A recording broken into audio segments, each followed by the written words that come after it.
বিসমিল্লাহির রহমানির রহিম। আলহামদুলিল্লাহি রাব্বিল আলামিন। হাসানা ফাউন্ডেশন নামটাই একটি ব্যতিক্রম ধর্মী নাম। হাসানা, যেটি আমরা আল্লাহ তাআলা আমাদেরকে দোয়া শিক্ষা দিয়েছেন, রব্বানা আতিনা ফিদ দুনিয়া হাসানা ওয়া ফিল আখিরাতি হাসানা। আমরা আল্লাহর কাছে দোয়া করি এই হাসানা ফাউন্ডেশনের মাধ্যমে দুনিয়াতেও হাসানা হবে, আখিরাতেও হাসানা হবে ইনশাআল্লাহ।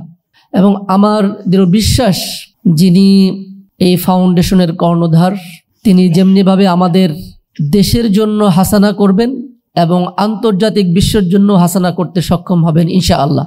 একটু আগে আমাদের মুফতি আবরার ভাই খুবই চমৎকার করে বলেছেন।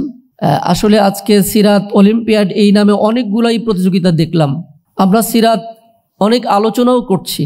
আমি আশা রাখবো যে আজকে তোমরা যারা পুরস্কার পাচ্ছ, আহ্বান করব যে আমাদের এই সিরাতের মাধ্যমে, এই প্রতিযোগিতার মাধ্যমে যে আমরা যে জানলাম, আমাদের জীবনের প্রত্যেকটা স্তরের সাথে মিলানো।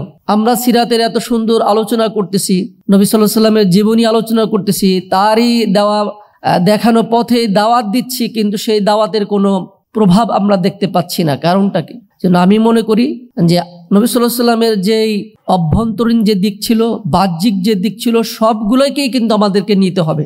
অনেকে ছোট্ট একটা জিনিসও আমরা মনে করি না এটা নেওয়ার দরকার নেই, অথচ রাসূলুল্লাহ সাল্লাল্লাহু আলাইহি ওয়াসাল্লামের সাহাবে একরাম এক জায়গায় বসে পড়লেন, একজন সাহাবী তিনি বসে পড়লেন। অন্যরা জিজ্ঞেস করলেন আপনি কেন বসলেন? উনি বলছেন যে এখানে নবী সাল্লাল্লাহু আলাইহি ওয়াসাল্লামকে আমি দেখতে পেয়েছি যে উনি এখানে বসেছেন। তাকে কিভাবে তারা অনুসরণ করতেন প্রত্যেকটা কাজে। আজকে আমাদেরকে মুসলিম উম্মাহকে সেদিকেই ফেরত আসতে হবে। প্রতিটা ক্ষেত্রে যদি আমরা আসতে পারি, তাহলেই আমাদের এই সিরাত অলিম্পিয়াড যে প্রতিযোগিতা, এটা সফল হবে, সার্থক হবে। যারা এই আয়োজন করেছেন প্রত্যেককে আমি ধন্যবাদ জানিয়ে, এটি হয়তো বা এবার 20,000 হয়েছে, এটা আমি মনে করি প্রথম প্রোগ্রাম হাসানা ফাউন্ডেশনের। সেদিন বেশি দূর নয় যেটি এটি 20 লাখে পরিণত হবে ইনশাআল্লাহ। আমি আমাদের সম্মানিত শাইখকে অনুরোধ করব যে আজকে যে ইয়াং জেনারেশন, তারা যে আমাদেরকে দেখিয়ে দিয়েছে তারা কি করতে পারে, আমরা সেই দিনের অপেক্ষায় থাকি যেদিন আমাদের এই শাইখ এবং এই ধরনের যারা ইসলামিক স্কলার যারা আছেন, তাদের এই নেতৃত্বে নবী সাল্লাল্লাহু আলাইহি ওয়াসাল্লাম তিনি যে মহান মিশন নিয়ে এসেছিলেন, হুয়াল্লাযী আরসালা রাসূলাহু বিল হুদা ওয়া দীনিল হাক্কি লিইয়ুযহিরাহু আলাদ দীনি কুল্লিহি ওয়া কাফা বিল্লাহি শাহিদা। এবং নবী সাল্লাল্লাহু আলাইহি ওয়াসাল্লাম তিনি ঘোষণা দিয়েছেন, আল ইসলামু ইয়ালু ওয়া লা ইউলা। ইসলাম হচ্ছে বিজয়ী, বিজিত নয়। আজকে বিজিত অবস্থায় আছে ইসলাম।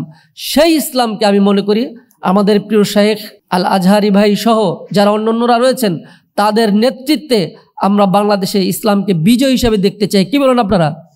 আল্লাহ তাআলা আমাদেরকে সেই তৌফিক দান করুন। হাদা ওয়া সাল্লাল্লাহু আলা নবিয়িনা মুহাম্মদ। ওয়াসসালামু আলাইকুম ওয়া রাহমাতুল্লাহ।